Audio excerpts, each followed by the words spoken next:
Student, आज हम पढ़ेंगे कक्षा 5 का विषय हिंदी व्याकरण पाठ 12। पाठ का नाम है वाक्य विचार। तो आज हम कक्षा 5 में वाक्य विचार के बारे में पढ़ेंगे। तो चलिए सबसे पहले हम जानेंगे कि वाक्य विचार क्या होता है। तो किसी भाव को पूरी तरह से प्रकट करने वाले शब्द समूह को हम वाक्य कहते हैं।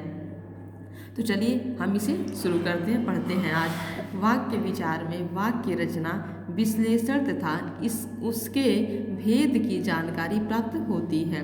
वाक्य विचार में वाक्य रचना, विश्लेषण तथा उसके भेद की जानकारी प्राप्त होती है। जिस प्रकार सार्थक ध्वनियों से शब्द बनते हैं, उसी प्रकार सार्थक शब्द समूहों को व्यवस्थित क्रम में रखने से वाक्यों का निर्माण होता है। हम अपने भाव अथवा विचारों को वाक्यों के रूप में ही प्रकट करते हैं। नीचे दिए गए वाक्यों को पढ़ो और समझो। तो यहाँ पे नीचे आपके वाक्य दिए गए, इसे आप पढ़ेंगे और इसे समझेंगे। तो आपका चित्र यहाँ पे देख रहे हैं और वाक्य देखेंगे। जुलाहा कपड़े बुन रहा है, दर्जी कपड़े सिल रहा है। तो उपयुक्त दोनों वाक्यों को पढ़कर इसका अर्थ पूरी तरह समझ में आ रहा है कि इनकी रचना सार्थक शब्दों को सही क्रम में रखने से हुई है। तो ये आपका जो वाक्य है ये आपका सार्थक क्रम में रखा गया। तो ये आपका वाक्य क्या है? सही है। जुल्हा कपड़ा बुन रहा है, दर्जी कपड़े सिल रहा है। तो ये आपके दोनों वाक्य क्या है? सही हैं। तो किसी भाव को पूरी तरह प्रकट करने वाले शब्द समूहों को वाक्य कहते हैं। फिर हम देखेंगे वाक्य के अंग। वाक्य के कितने अंग होते हैं? वाक्य के 2 अंग होते हैं। पहला उद्देश्य और दूसरा विधेय।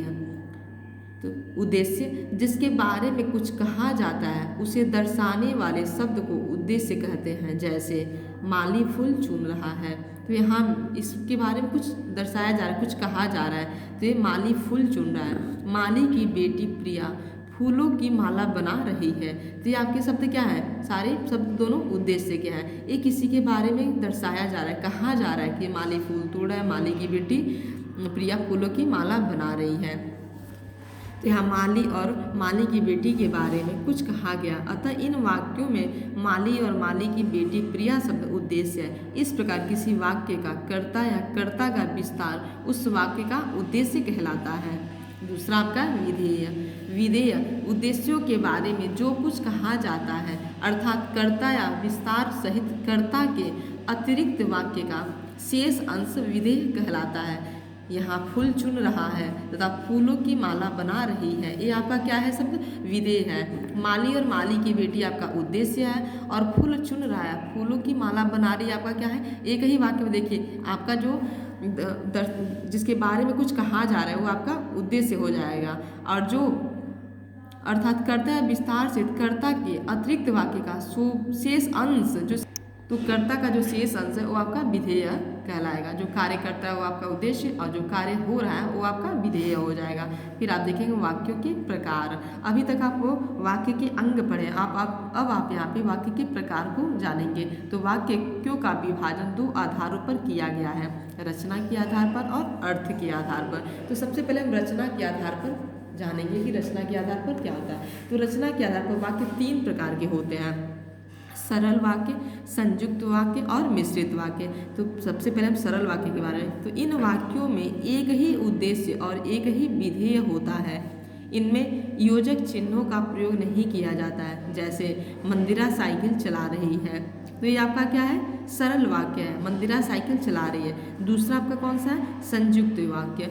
ये वाक्य समुच्चय बोधक द्वारा 2 वाक्यों को जोड़कर बनाए जाते हैं। ऐसे वाक्यों में जुड़े हुए दोनों वाक्यों का अपना स्वतंत्र अर्थ होता है। जैसे मीता चिड़ियों को दाना खिला रही थी और मयंक चिड़ियों को उड़ा रहा था। तो ये आपका क्या हो जाएगा? संयुक्त वाक्य। यहाँ पे देखिए और मयंक चिड़ियों को उड़ा रहा था, तो यहाँ पे इसको संयुक्त वाक्य बोलेंगे। तीसरा आपका मिश्रित वाक्य। ऐसा प्रधान वाक्य जिसमें एक या एक से अधिक आश्रित उपवाक्य होते हैं। ये आपका कौन सा वाक्य होता है? मिश्रित वाक्य। जैसे वह घर से बाहर निकली ही थी कि बारिश शुरू हो गई। तो ये आपका मिश्रित वाक्य कहलाएगा। फिर आपका दूसरा है अर्थ के आधार पर। यहाँ पे वाक्यों के प्रकार में दूसरा है वो अर्थ के आधार पर। अर्थ के आधार पर वाक्य 8 प्रकार के होते हैं। विधानवाचक वाक्य,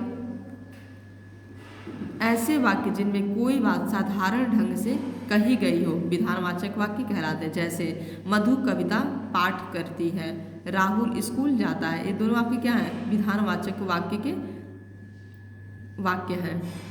दूसरा आपका निषेधवाचक वाक्य, ऐसे वाक्य जिनमें कोई नकारात्मक बात कही गई हो निषेधात्मक वाक्य कहलाते हैं। जैसे अपर्णा विद्यालय नहीं गई, यह मेरा घर नहीं है, तो यहाँ पे क्या है, निषेधात्मक वाक्य नहीं है का प्रयोग किया गया है। प्रश्नवाचक वाक्य, तो जिन वाक्यों से प्रश्न पूछने का भाव प्रकट हो प्रश्नवाचक वाक्य कहलाते हैं। जैसे क्या तुम आज ऑफिस नहीं गए, तो यहाँ पे क्या प्रश्न पूछा गया है। क्या अमन चला गया, तो यहाँ पे क्या प्रश्न किया गया है, तो ये आपका प्रश्नवाचक वाक्य कहलाएगा। फिर आपका चौथा आज्ञावाचक वाक्य, जिन वाक्यों से आदेश या आज्ञा का भाव प्रकट हो आज्ञावाचक वाक्य कहलाते हैं। जैसे बेटा यहाँ आओ, अरुणिमा इसे पढ़कर सुनाओ, तो इसमें क्या आज्ञा दिया गया है, मतलब आज्ञा आदेश दिया गया है, तो इसमें क्या बेटा यहाँ आओ आदेश देकर बुलाया गया, तो ये आपका आज्ञावाचक वाक्य कहलाएगा।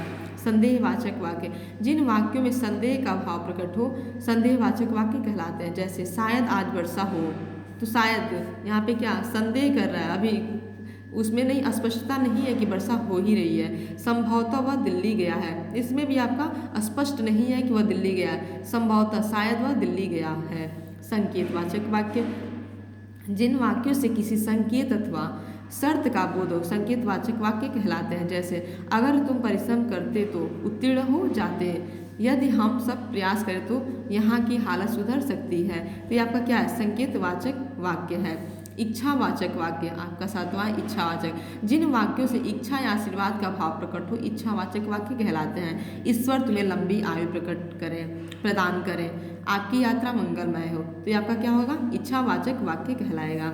आठवां विस्मयादि वाचक वाक्य, जिन वाक्यों से आश्चर्य घृणा खुशी शोक पीड़ा दुख आदि के भाव प्रकट हो विस्मयादि वाचक वाक्य कहलाते हैं। जैसे वहाँ क्या सुगंध है, तो इसमें क्या विस्मय का प्रयोग किया गया। विस्मयादि वाचक, हाय मेरा सब कुछ लूट गया, इसमें क्या विस्मयादि वाचक वाक्य का प्रयोग आश्चर्य घृणा खुशी दुख पीड़ा आदि के भाव को विस्मयादि वाचक वाक्य कहते हैं। तो आप अपने इस वाक्य विचार चैप्टर को पढ़ेंगे और इसे आप समझेंगे कि इसमें वाक्य के अंग कितने होते हैं, वाक्य के कितने प्रकार होते हैं। उसके बाद वाक्य के प्रकार में रचना के आधार पर अर्थ के आधार पर, तो रचना के आधार पर वाक्य कितने प्रकार के होते हैं और अर्थ के आधार पर कितने वाक्य होते हैं। तो वाक्य के अंग 2 होते हैं और वाक्य के प्रकार 2 होते हैं, और वाक्य के प्रकार में 2 रचना के आधार पर और वाक्य अर्थ के आधार पर। तो अर्थ रचना के आधार पर वाक्य 3 प्रकार के होते हैं और अर्थ के आधार पर वाक्य 8 प्रकार के होते हैं। तो आप इस चैप्टर को अच्छे से पढ़ेंगे